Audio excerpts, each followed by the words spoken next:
Salut à tous, c'est Bourrichon, on se retrouve pour l'analyse des matchs de barrage de la saison 2023-2024.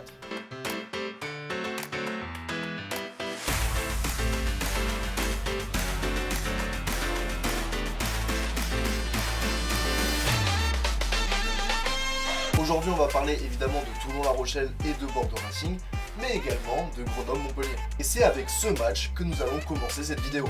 Alors déjà, la première émotion qui se dégage de moi à la vue de ce match, c'est clairement du dégoût ou de la colère, parce que Grenoble avait clairement les moyens de monter en top 14. Pourtant, ils ont mis plutôt longtemps à rentrer dans le match, on va dire bien 25 minutes, puisque Montpellier a marqué déjà 2 essais par Lam et Ngandebe en 15 minutes.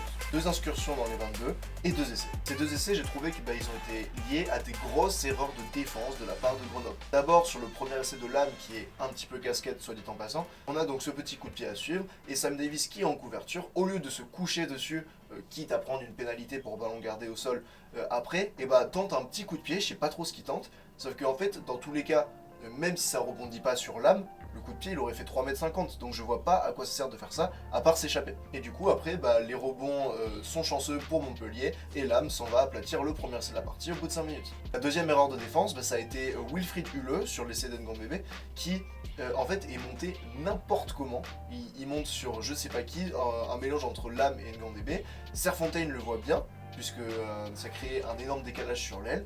Il saute directement sur Lam qui résiste à 2 défenseurs avant de donner à Ngandebe pour le deuxième essai de Montpellier. Mais bon, heureusement pour Grenoble, le MHR était assez indiscipliné et mettait peut-être un peu trop d'engagement, un peu trop d'envie dans les contacts, puisque c'est notamment au sol et sur les collisions qu'ils étaient pas mal pénalisés. Ça permettait à Grenoble de ne pas être décroché, notamment via le but de Sam Davies. Puis après, aux alentours de la 20e, 25e minute, Grenoble a commencé à se sentir fort. Commençait à être pleinement rentré dans le match et les impacts étaient clairement dominés par cette équipe grenobloise. Si bien que, au lieu de tenter les points, Sam Davies préfère prendre la touche et après il y a un ballon porté d'école qui amène à l'essai de Barnabé Massa. Ça franchement, si on me l'avait dit avant le match que Grenoble allait prendre Montpellier sur le jeu de devant, j'y aurais pas cru. Bon après, c'est que sur cette action précise, mais dans l'idée, j'ai trouvé ça vraiment fort de la part de cette équipe iséroise. A noter que juste avant, il y a l'essai de Leno qui est refusé, à juste titre, mais c'est pour prouver que Grenoble, avait un mindset plus dominant, plus conquérant. Et pour conclure, en fin de première mi-temps, il y a l'essai de Terence Epetema après une action vraiment magnifique. Un jeu de mouvement où les avants ont parfaitement joué, que ce soit d'abord Moiroy qui monopolise plusieurs défenseurs avec donc sa grosse percussion, et après c'est du jeu debout et la vista, le coup d'œil de Sam Davies qui voit que Epetema est tout seul sur la ligne de touche, petit jeu au pied, récupéré, essai. Et malheureusement pour Grenoble, cet essai ne va pas être transformé. Et ça aura son importance. Parce qu'en effet, en deuxième mi-temps, il y a eu beaucoup moins d'envolées. Il y a eu cette action au retour de la pause, à la 43e je crois, où on a une percée des Grenoblois, et malheureusement, c'est le pilier, alors désolé pour la prononciation, mais Aptiori, qui se retrouve à l'aile en bout de course et qui malheureusement se fait rattraper par Marco Tolaine. C'est une véritable action d'essai et je pense que s'il marque là, il tue le match. Et en fait, Grenoble ne va jamais marquer en seconde période. A l'inverse de Montpellier qui, lui, va être beaucoup plus réaliste et notamment marquer en fait juste 6 points de pénalité. Sauf que du coup, il gagne 20-18 et avec la transformation, ça aurait fait 20-20, donc une potentielle prolongation. Et bon, avec des si, on refait l'histoire. En fait, ce qui a permis à Montpellier de gagner cette seconde mi-temps, c'est clairement la puissance. Parce que le paquet d'avant était beaucoup plus robuste et au final, il dominait les impacts et sur les 15-20 dernières minutes, Montpellier avait quasiment 100% de possession. Ça s'est vu notamment avec les ballons portés qui ont été aussi dominants, avec un presque essai où Barnabé Massa écroule le mol, puis après fait une action défensive de grande classe. Et c'est important cette défense parce que sinon ça allait au bout. Certes, ils ne marquent pas d'essai, mais ils étaient vraiment dominants le MHR. La victoire est donc synonyme d'un grand ouf de soulagement après une saison galère. Et les Grenoblois sont dégoûtés parce qu'ils vont devoir retourner en Pro D2. Vu comment c'est difficile de remonter, ça va être galère mentalement. Une autre équipe qui a passé une saison galère, c'est le Racing qui se déplaçait à Bordeaux. Bon, des 3 matchs, je pense que c'était celui avec le niveau le plus faible. C'était pas un mauvais match pour autant, mais en fait, il y avait une équipe qui dominait clairement l'autre. On a quand même mis du temps à voir des envolées et du jeu de 3 quarts, parce qu'en fait, il a fallu attendre le essai de Tamboué, le premier essai du match, à la 16e minute. Franchement, c'est un éclair de génie de la part de l'ailier congolais. Enfin, s'il n'y a que lui qui peut faire ça dans cette équipe, c'est incroyable. En fait, il casse toujours le premier plaquage, ce joueur. Et là, ses appuis, la défense du Racing, il ne pouvait pas les maîtriser. Et c'était impossible lancer d'arrêter Tamboué. Même si, bon, Le Racing va répondre, après, avec l'essai d'Abossi, qui va être refusé, fort logiquement d'ailleurs, pour cette passe en avant. Et le match, en fait, il a mis longtemps à se déganter, et le break des Bordelais a mis longtemps à arriver. Le Racing n'a jamais été décroché avant la 40e minute, et l'essai de Lamotte sur un molle d'école. Bon, et puis après, sur tout le match, au niveau des envolées, il n'y en aura plus beaucoup, à part les 2 essais de Buros et de Spring. Sinon, c'était pas un grand match. Bon, maintenant je vais parler de comment le Racing a perdu ce match. Tout simplement parce qu'ils se sont fait bouger devant. En effet, dans le jeu courant, sur les collisions, c'était tout le temps Bordeaux qui dominait, avec notamment les Tamaifuna avant qu'ils se blessent, Tatafou, et même je vais parler de Vergne ou de Coleman. On a eu aussi les ballons portés qui ont été vraiment très bien utilisés et très bien faits de la part de l'équipe girondine. Il y a notamment l'essai de Lamotte en fin de première mi-temps, et puis même j'ai 2-3 actions en tête où les molles avançaient considérablement. Et le Racing n'a jamais su trop contenir cette avancée. Bon, après, si on prend la conquête, le Racing était plutôt à la hauteur, parce que la mêlée c'était un petit peu la pièce, c'était une mêlée sur deux où le pack du Racing était pénalisé, ou le pack de Bordeaux était pénalisé, et la touche, dans l'ensemble Cameron Wauquiez a volé quelques ballons. Mais sinon, à part ça, devant ils ont été bouffés. Du côté de l'UBB, ils ont tenu le match sans véritablement trembler. On a eu une défense excellente de la part de Bordeaux, le Racing n'a quasiment jamais percé, à part sur l'essai refusé d'Abossi et le dernier essai de Spring. Sinon, les attaques du Racing ont été contenues à chaque fois. Et même, en fait, le Racing semblait sans solution. On avait une charnière qui était clairement pas à la hauteur du rendez-vous. Et puis, globalement, en fait, ils semblaient perdus. Les joueurs essayaient de jouer un petit peu individuellement. Et il n'y avait pas vraiment de jeu collectif. Alors qu'à l'inverse, l'UBB, des très peu de ballons qu'ils ont écartés, ils ont su tirer profit. Il y a notamment le premier essai de Tamboué. Et puis après, il y a eu de la réussite sur les rebonds, notamment. J'ai en mémoire l'essai de Buros, évidemment, où le dernier défenseur du Racing se fait lober et Buros peut marquer. Et même juste quelques actions avant, il y avait Biel Barré qui a failli marquer si le rebond avait été chanceux pour lui. Mais bon, je dis à chaque fois, la réussite, faut la mériter, faut la provoquer. Et donc l'UBB a été beaucoup plus entreprenante sur les rares ballons qu'ils ont joués. Et le Racing n'a pas été assez punitif envers cette équipe bordelaise, alors que pourtant ils avaient Tristan Teder qui était dans un bon jour face au Perche. On l'a vu notamment avec cette première pénalité de 60 mètres. Enfin, je terminerai par le fait que la blessure de Tamaifuna peut coûter cher à l'Union Bordeaux-Bègles. Apparemment c'est pas très grave, il pourrait postuler pour le Stade français.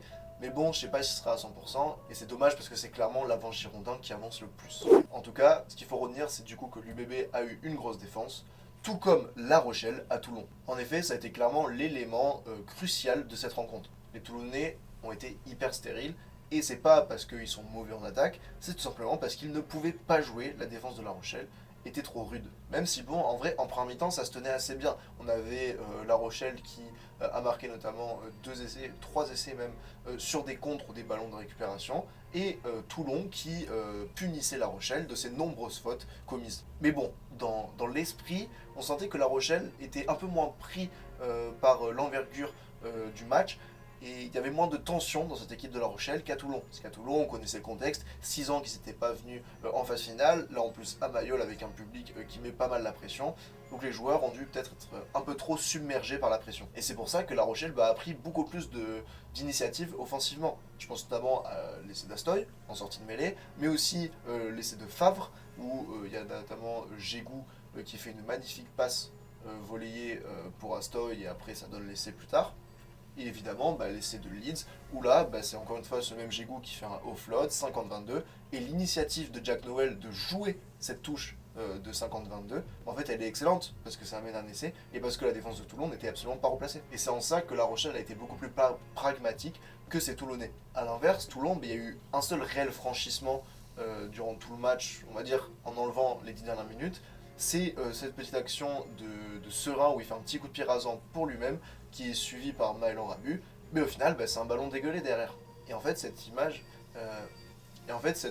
cette action, elle est à l'image du match de Toulon, c'est-à-dire qu'il y avait beaucoup trop de fautes de main. Le nombre de fois où ils avançaient et puis derrière il y avait un en avant, je pense notamment à cette action de Rabu, il y a eu plus tard Serein qui fait une passe à l'aveugle au-dessus de sa tête, enfin c'est pas un en avant mais bon c'est couillu et faut pas faire ça je pense en quart de finale. Et en fin de match, l'action de Rebadge, percussion tout seul, la passe est mauvaise en avant. Il y a eu plein d'actions comme ça en fait du côté de Toulon et ils ont jamais pu marquer. Et puis en plus en seconde mi-temps, tout réussissait à La Rochelle et le RCT a complètement perdu pied. Ils avaient les rebonds à l'image de l'essai de Gégou après un poteau de Antoine Astoy. Et j'ai trouvé en fait que les leaders du côté de Toulon, ils se sont échappés ou du moins ils n'ont pas été au rendez-vous. Les Serins n'a pas fait un bon match, David Ribats non plus, Charles Olivon non plus, derrière Fanganoukou on l'a pas vu du match parce qu'il n'a pas eu de ballon. En fait tous ces joueurs là qui font la force notamment de Toulon sur cette saison, on les a pas vus sur ce match ou pas assez. Alors qu'à l'inverse, à La Rochelle, on a eu Astoy qui a pris ses responsabilités, on a eu Gégou, Cancorier, enfin tous ces mecs-là ont répondu présent. Et au final, La Rochelle, en fin de match, ils n'avaient plus qu'à gérer parce que le score était fait, et même prendre 2 essais sur la fin de match, c'était pas grave.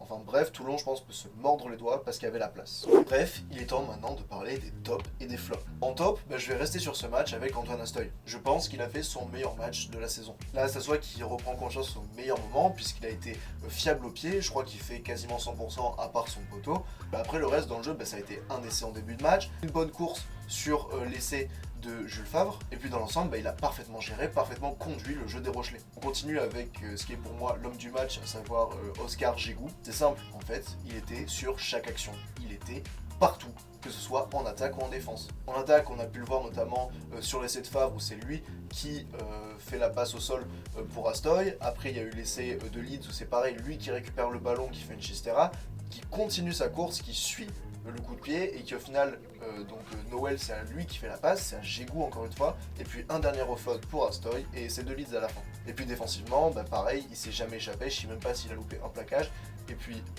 sur son essai en fait, ce qui amène la pénalité, c'est lui qui vient mettre la pression sur le troisième rideau toulonnais, c'est lui encore une fois, et au final, poteau, lui qui récupère et c'est juste un énorme match de Gégou. Je continue avec Carbonel, qui a eu notamment un 100% au pied, et c'est en grande partie pour ça que je le mets en top. Et j'aimerais aussi noter son professionnalisme, parce qu'on sait qu'il va au Stade Français, que c'était son dernier match avec Montpellier, mais voilà, il a été professionnel, il a assuré au pied, il a mis sa dernière pénalité qui a permis de passer devant à la 77e, et au final, certes, il restera pas, je pense, dans les mémoires du MHR, mais il aura permis au club de se sauver. Enfin, le dernier top, c'est Madoche Tamboué. En attaque, il a été toujours dangereux. À l'image de son essai, c'est un feu follet le mec, et le prendre, le plaquer, c'est juste quasiment impossible du premier coup. Il cassait toujours le premier plaquage. Et puis en défense, on avait des doutes quand on a su qu'il allait jouer contre Tuisova, et au final, il ne s'est jamais échappé. En un contre un, il a toujours plaqué Tuisova, il l'a rattrapé, il a été parfait en défense, et rien que pour ça, je le mets en top. En flop, maintenant, je vais parler de Cameron Woki. J'ai trouvé qu'il avait fait un match catastrophique sur la pelouse de Chalon-Delmas. D'abord, il prend le carton jaune, après ça aurait pu être un autre joueur, mais c'est lui qui le prend. Ensuite, dans le jeu, je l'ai trouvé pas à l'aise, il a fait de nombreuses fautes de main, des courses qui n'étaient pas forcément bonnes, et puis après, à la percussion ou au plaquage, il a jamais été dominant. Et au final, il n'y a que la touche où il a été important, avec notamment quelques ballons volés. Le deuxième flop, c'est Maëlan Rabu, qui pour moi passe à côté de son match. C'est dommage parce qu'il faisait une bonne saison, en tout cas une bonne fin de saison. Et là, c'est lui qui manque le plaquage sur Astoy en tout début de match. Après, c'est lui qui se fait dérober le ballon par Gégou sur le poteau. Plein de petits trucs comme ça qui font qu'en fait, il est sorti petit à petit de son match. Et puis en défense, il a été percé plusieurs fois. En attaque, il a fait quelques en avant, notamment sur le petit coup de pied rasant de Serein. Au final, Maëlan Rabu n'a pas été dans son match. Bref, cette analyse des barrages est à présent terminée. Là, ce week-end, il va y avoir donc les demi-finales, à savoir Toulouse-La Rochelle et Stade Français UBB à Bordeaux, et j'y serai. La semaine prochaine, on se retrouve pour l'analyse des demi-finales. N'hésitez pas à vous abonner, mettre un like, m'écrire un commentaire et activer la cloche. Bref, c'était Bourrichon. Ciao, ciao.